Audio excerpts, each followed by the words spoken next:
ये कहानी है किस्मत और रिश्तों के बीच अजीब संयोग की। ये कहानी तब शुरू होती है जब ममता कॉलेज में थी। ममता एक गरीब परिवार से आने वाली लड़की थी जिसके पिता एक किसान थे और वो बड़ी मुश्किल से कॉलेज में दाखिला ले पाई थी। फिर एक दिन आई एम सो सॉरी जान, वो एक इमरजेंसी आ गई थी तो बस उसी की वजह से मैं। हाँ, मुझे सब पता है डॉक्टर साहब आपकी इमरजेंसीज के बारे में। मेरा यकीन करो ममता, कसम से मैं तो बस आ ही रहा था, पर एन मौके पर इमरजेंसी केस आ गया तो मैं मना कैसे करता, बताओ जरा। अच्छा जी, पर एक बात तो बताओ, भला ऐसी कौन सी इमरजेंसी थी जो सारे सीनियर डॉक्टर्स हैंडल नहीं कर पाए और वहाँ लास्ट ईयर के डॉक्टर रोहित को बुलाना पड़ा? कसम से चप्पल भिगोकर बेइज्जती कैसे करते हैं ये तो कोई तुमसे सीखे। ये रोहित है जिसके एमबीबीएस का ये आखिरी साल है, इसीलिए ममता रोहित को प्यार से डॉक्टर साहब कहकर ही बुलाती थी। ममता और रोहित की मुलाकात एक मंदिर में हुई थी और पहली नजर में ही दोनों एक दूसरे को दिल दे बैठे थे। रोहित ममता से बहुत प्यार करता था और दोनों के बीच मुलाकातों का सिलसिला भी चल पड़ा था। डॉक्टर साहब, इतने दिन हो गए हमें मिले हुए, पर आपने कभी अपने घर वालों के बारे में नहीं बताया। मुझे भी तो पता चले कि मेरी ससुराल आखिर कहाँ होने वाली है। अब बताइए ना, कौन कौन है आपके घर में? तुम्हारी किस्मत बहुत अच्छी है ममता, एक तो तुम्हें डॉक्टर पति मिलने जा रहा है और ऊपर से मेरे घर वालों के बारे में सुनोगी ना तो हैरान रह जाओगी। अच्छा जी, तो बताइए ना। मेरे घर में मेरे पापा, मेरी मम्मी और मेरा एक छोटा भाई है। अच्छा, क्या करते हैं देवर जी? वो अभी बीटेक कर रहा है, इंजीनियर बनेगा वो। अरे वाह, एक भाई डॉक्टर और एक इंजीनियर, बढ़िया है। हाँ, पापा की यही ख्वाहिश थी, सो मैं डॉक्टर बनने चल निकला और छोटा इंजीनियर। और हाँ मैडम, शादी के बाद ना तुम हमारे यहाँ रानी बनकर रहोगी। अच्छा, मैं और रानी? क्यों, आप किसी महल में रहते हैं? नहीं, महल तो नहीं है पर महल से कम भी नहीं है। शानदार हवेली है हमारी, कई सारी गाड़ियां हैं और गांव में हमारे पास इतनी जमीन है कि पूरा दिन घूमती रहोगी तो भी पूरी नहीं देख पाओगी। अच्छा, तो आपकी ये हवेली है कहाँ? मतलब कहाँ है आपका गांव? अरे वही तो। Hello, yes sir. जी सर, मैं बस अभी आता हूँ। क्या हुआ? Mamata, I am so sorry, तुम कैब कर लेना। एक और माँ और बच्ची को लाए हैं, बहुत क्रिटिकल हैं दोनों, एक्सीडेंट केस है। हे भगवान, आप जाइए जल्दी और मेरी चिंता मत करना। ममता को रोहित पर बहुत गर्व था, साथ ही वो ये भी जानती थी कि जिस प्रोफेशन में रोहित है, शादी के बाद भी उसे बहुत एडजस्ट करना पड़ेगा। वो एक समझदार लड़की थी, रोहित भी इसीलिए उसे बहुत चाहता था। लेकिन जब रोहित ने अपने घर पर ममता का जिक्र किया तो ममता के परिवार की माली हालत के बारे में जानने के बाद उसके घर वालों ने इस रिश्ते से साफ इनकार कर दिया। रोहित ने उन्हें मनाने की बहुत कोशिश की, लेकिन वो ममता को एक नजर देखने तक के लिए राजी नहीं हुए। लेकिन रोहित ने भी हार नहीं मानी। दिन गुजरे और फिर रोहित और ममता ने खुद ही शादी कर ली। रोहित के घर वालों ने उनसे कोई ताल्लुक नहीं रखा और फिर एक दिन, डॉक्टर साहब, हम यहाँ क्यों आए हैं? अब वो देखो, तुम्हारा सरप्राइज, हमारी नई गाड़ी। क्या? अरे वाह, क्या सच में ये हम खरीदने वाले हैं? आज से कैब का चक्कर खत्म, लेडी ममता अब से कार में घूमेंगी। थैंक्स।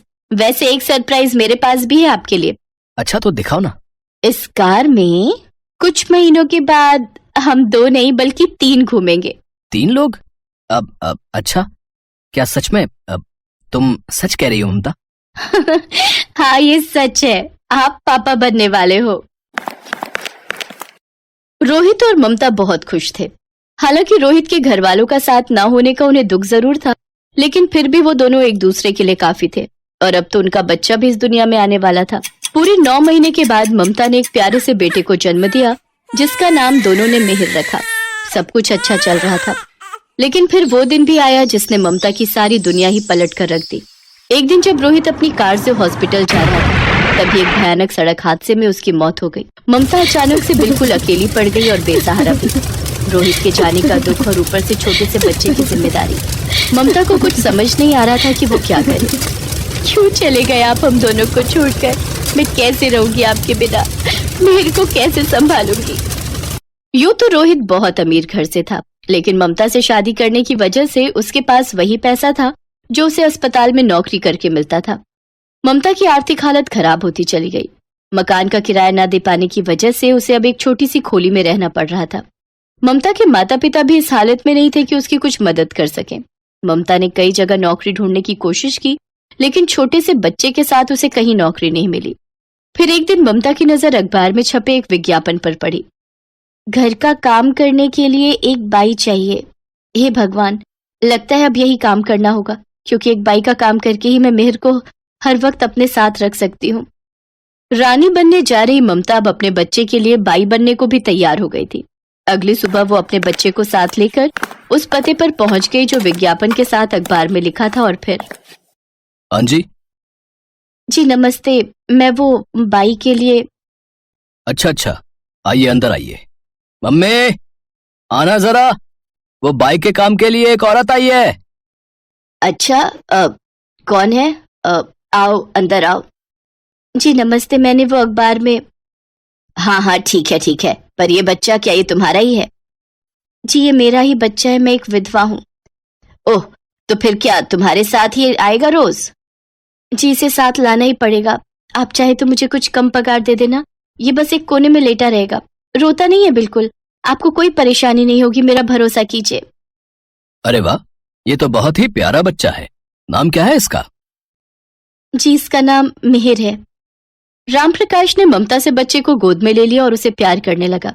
उधर राजरानी ने ममता को सारा घर दिखाया और फिर, देखो पैसे तो हम तुम्हें अच्छे दे देंगे, पर हमारी शर्त यह है कि तुम्हें यहीं रहना होगा। एक कमरा दे देंगे तुम्हें और पूरे दिन घर के सारे काम तुम्हें ही करने होंगे। बोलो मंजूर है?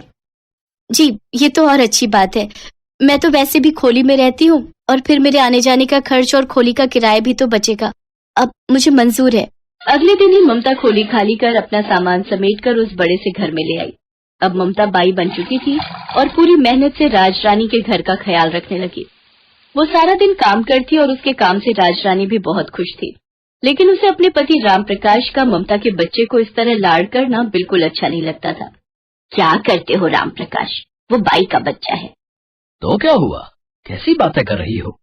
वो एक बच्चा है और बच्चे बच्चे होते हैं और प्यारे भी होते हैं। क्यों छोटे नवाब, सही कहा ना मैंने? रामप्रकाश की बात सुनकर मिहिर खिलखिलाकर हंस दिया और ये देखकर रामप्रकाश बहुत खुश हुए।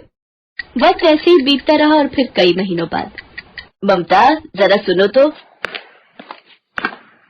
जी मालकिन। घर में पूजा रखवा रहे हैं, कल पंडित जी आएंगे और कुछ रिश्तेदार भी आ रहे हैं। रसोइये बुलवा लिए हैं, तुम बस उनकी मदद कर देना और बाकी व्यवस्था देख लेना, ठीक है? जी मालकिन, आप बिल्कुल चिंता न करें, सब कुछ अच्छे से होगा। उस रात ममता को नींद नहीं आई क्योंकि रोहित को गए पूरे 2 साल हो गए थे। वो देर रात तक रोहित की तस्वीर को देखकर रोती रही और इसी वजह से सुबह ठीक वक्त पर उसकी आंख नहीं खुली तो राजरानी गुस्से में उसके कमरे में आ धमकी। अरे क्या सो रही है, मैंने तुझे कहा था ना। जी अरे इतनी देर हो गई, माफ कर दीजिए मालकिन, मैं बस नहा धोकर सब काम देखती हूँ। ममता हड़बड़ाकर उठी और अपने हाथ में पकड़ी रोहित की तस्वीर को उसने अपनी चटाई पर ही छोड़ दिया और खुद नहाने के लिए जाने लगी। लेकिन तभी राजरानी की नजर रोहित की तस्वीर पर पड़ी और वो बुरी तरह चौंकते हुए बोली, ये तस्वीर तुम्हारे पास कैसे आई? जी ये मेरे पति हैं। ममता की बात सुनते ही राजरानी ने अपना सर पकड़ लिया। वो वहीं रोते हुए जमीन पर बैठ गई और फिर अगले ही पल उसने ममता और मिहिर को अपने गले लगा लिया। राजरानी रोए जा रही थी लेकिन ममता को कुछ समझ नहीं आ रहा था। फिर राजरानी उन दोनों को लेकर बाहर हॉल में आई। हॉल में एक बड़ी सी तस्वीर लगी थी जिस पर फूल मालाएं चढ़ी हुई थी। असल में वो तस्वीर रोहित की ही थी। उस तस्वीर को देखकर ममता फूट फूट कर रोने लगी। राजरानी के भी आंसू नहीं थम रहे थे। वो रोते हुए बस मिहिर को चूमे जा रही थी। भगवान ने मुझे मेरा बच्चा लौटा दिया। ये क्या बात है, तुम रो क्यों रही हो? और ये बाई, इससे क्या हुआ, ये क्यों रो रही है?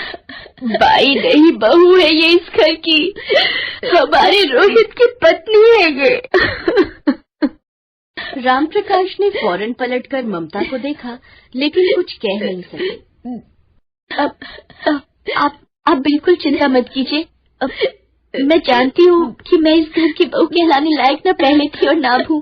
बस इस पूजा में शामिल हो जाओ, उसके बाद मैं चली जाऊंगी मिहिर को लेकर और फिर कभी आप लोगों को अपनी मनहूस शक्ल नहीं दिखाऊंगी। अब नहीं, हमें हमारी गलतियों की इतनी बड़ी सजा मत दो बेटी। अपने बेटे को तो हम खो ही चुके हैं, पर अब हमारे पोते को हमसे दूर मत करो। और रही बात तुम्हारी, तो खोट तुम में कभी नहीं था मेरी बच्ची, बल्कि गलत तो हमेशा से हम ही थे। रोहित सही था, तुम लाखों में एक हो और हर तरह से हमारे घर की बहू कहलाने के लायक हो। क्यों रोहित की माँ, सही कहा ना मैंने?